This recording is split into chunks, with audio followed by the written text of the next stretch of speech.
Nako mga tita, ay sa nakikita ninyo ay kami ay nagbabalik dito sa Lansunisan ng aking tiyuhin na minana pa namin sa amin lolo. Aba, ay kami talagang kinanahan ang aming pagkuha ng lansones at kami ay bumalik pa talaga.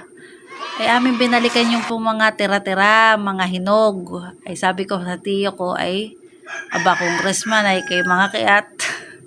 At ikaw lang naman ang marunong mga kiyat. Oh, ay nagtali na po siya sa baywang niya at hihilahin daw po niya dyan yung balde. Oh, diga? Oh, siya, smile pa may pagkaway pa po yan.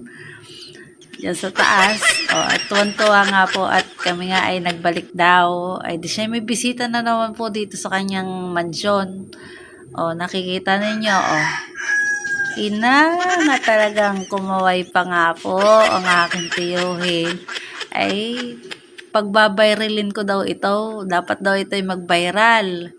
Ay sabi ko naman, ay pag hindi ka dyan nahulog, ay di, hindi ito magbabayral.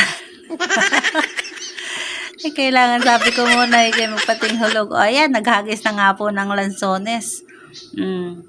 Ayun naman po ibiro laang. Galo ka namang magpating hulog ka dyan. Ay awan na lang at hindi mabali at madurog ang iyong mga buto. Mga tuwan-tuwa nga rin ang aking tiya. Oh. Abay, biruin mo, naka-anim na sako na daw kami na bago pa lang kami mag-umpisa. Sako na tayo, naka-anim na. Ayun lang po mga tiyang at maraming salamat po ulit sa inyong panonood. Hanggang sa muli. Bye-bye!